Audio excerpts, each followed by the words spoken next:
नमस्कार, मैं हूं आपके साथ पूर्णिमा मिश्रा। हमारे खास प्रोग्राम क्या कहते हैं नरेंद्र मोदी में आज आपको सुनवाएंगे पीएम मोदी का वो ऐतिहासिक भाषण जो उन्होंने 18 फरवरी 2024 को नई दिल्ली में दिया।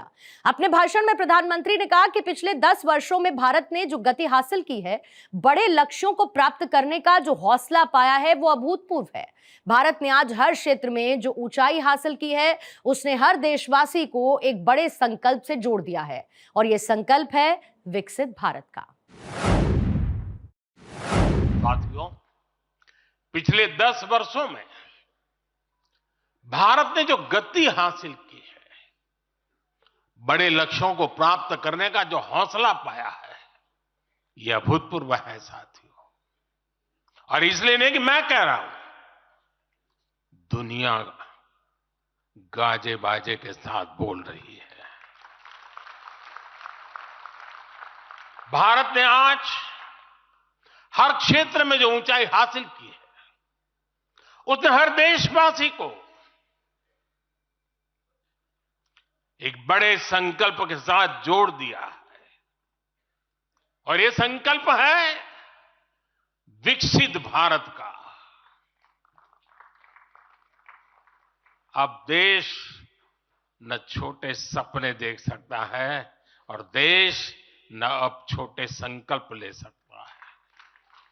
सपने भी विराट होंगे, संकल्प भी विराट होंगे। और ये हमारा सपना भी है, हम सबका संकल्प भी है कि हमें भारत को विकसित बनाना है। और इसमें अगले 5 वर्षों की बहुत बड़ी भूमिका होने जा रही है। अगले 5 साल में भारत को पहले से भी कई गुना तेजी से काम करना है। अगले 5 साल में हमें विकसित भारत की तरफ एक लंबी छलांग लगानी है। लेकिन भाइयों और बहनों, सारे लक्ष्यों की प्राप्ति के लिए पहली शर्त है सरकार में भाजपा की जोरदार वापसी।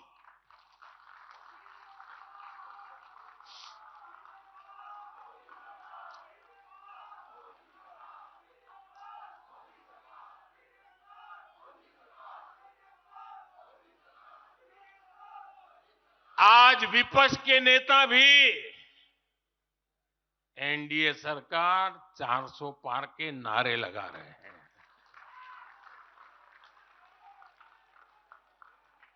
और एनडीए को 400 पार कराने के लिए भाजपा को 370 का माइलस्टोन पार करना ही होगा।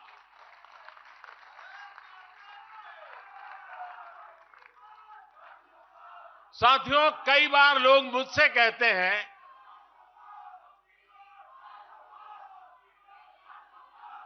मुझे कहते रहते कि अरे मोदी जी, आपने इतना तो सब कुछ क्या कर लिया, जो बड़े बड़े संकल्प आपने लिए वो तो पूरे कर लिए, अब क्यों इतनी भागदौड़ करनी।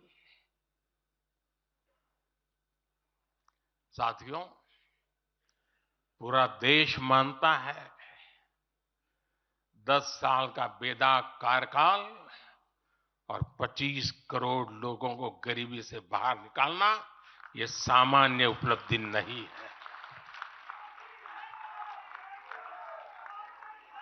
पूरा देश मानता है हमने देश को महाघोटालों और आतंकी हमलों के खौफ से मुक्ति दिलाई है।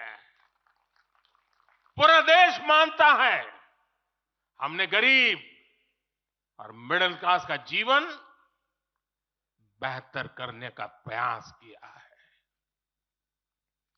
लेकिन जो लोग सोचते हैं कि बहुत हो गया,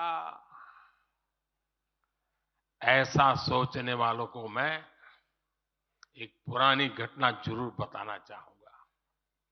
एक बार एक बहुत बड़े नेता मुझे मिले मेरे प्रधानमंत्री पद के दूसरे कार्यकाल पे।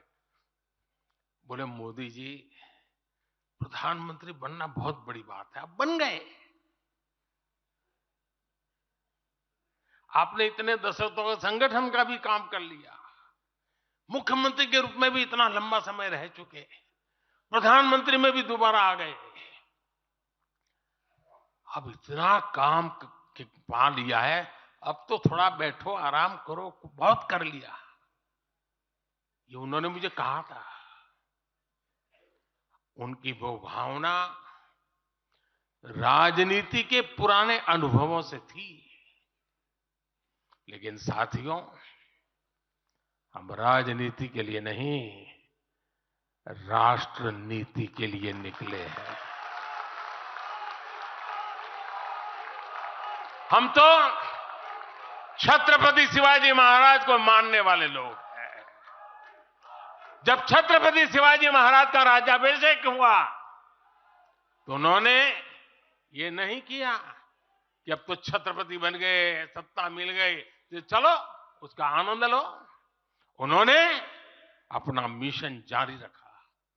ऐसे ही उनसे प्रेरणा लेकर के मैं अपने सुख वैभव के लिए जीने वाला व्यक्ति नहीं हूं। मैं बीजेपी सरकार का तीसरा टर्म सत्ता भोग के लिए नहीं मांग रहा हूं। मैं राष्ट्र का संकल्प लेकर निकला हुआ व्यक्ति हूं। अगर मैं अपने घर की ही चिंता करता तो आज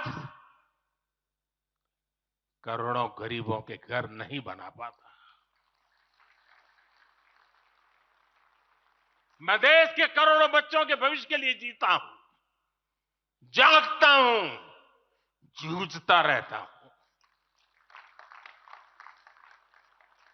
देश के करोड़ों युवाओं, करोड़ों बहनों बेटियों, करोड़ों गरीबों का सपना ही मोदी का संकल्प है।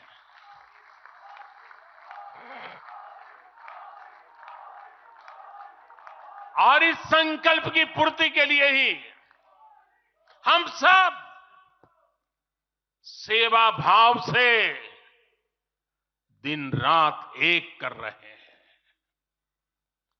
10 वर्षों में हमने जो हासिल किया,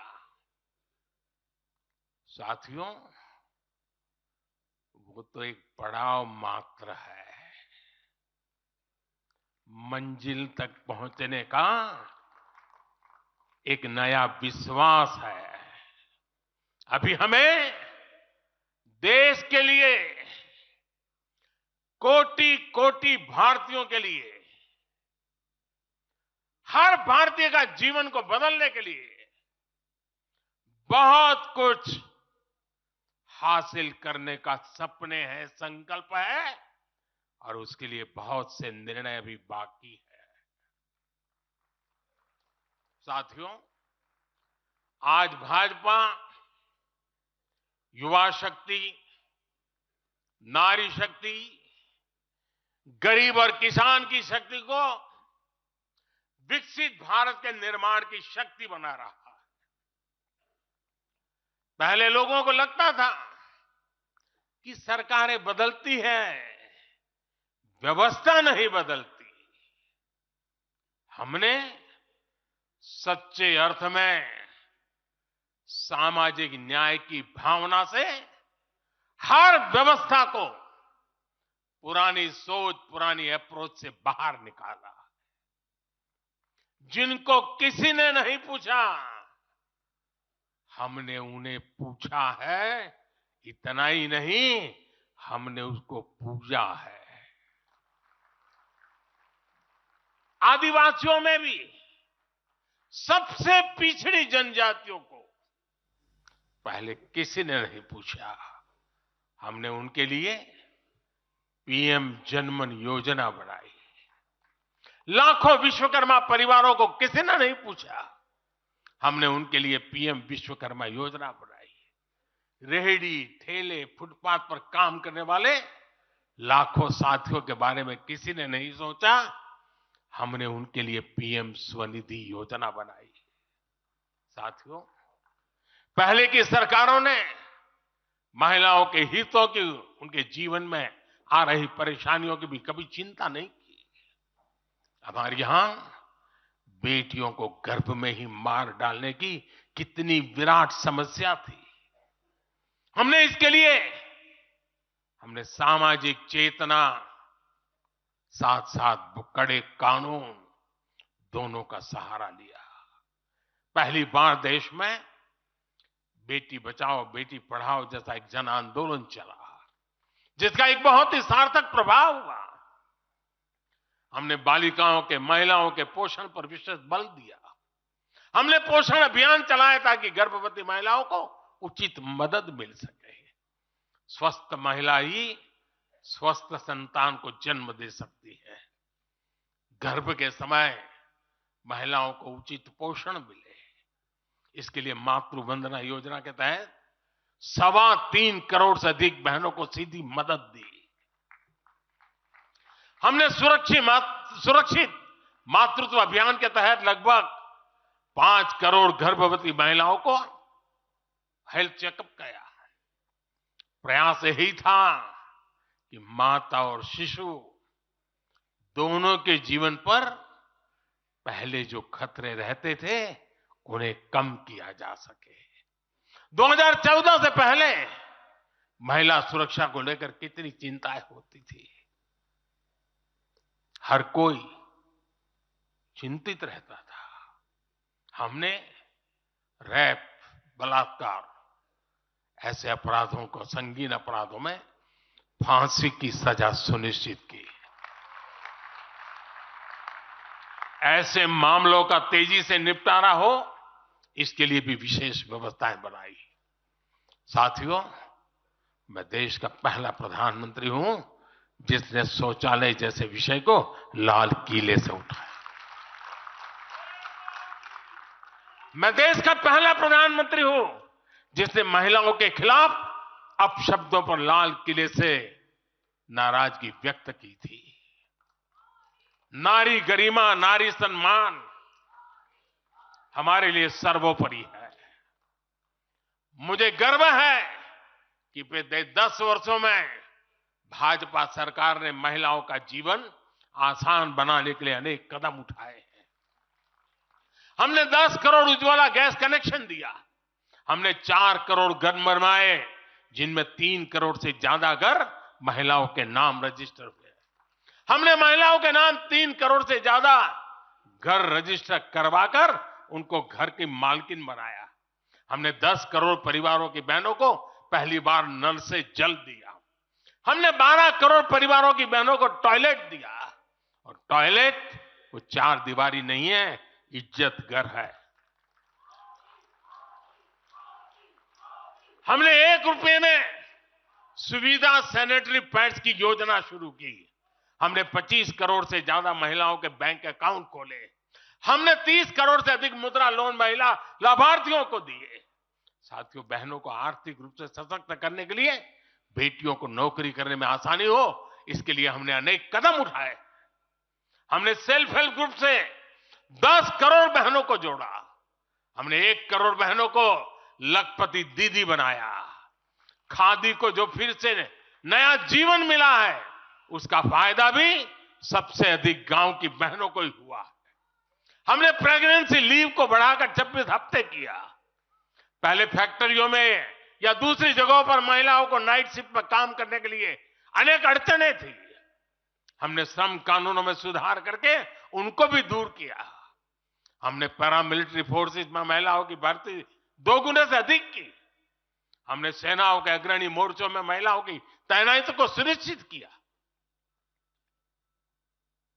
हमने सैनिक स्कूलों और मिलिट्री एकेडमी के दरवाजे बेटियों के लिए खोल दिए।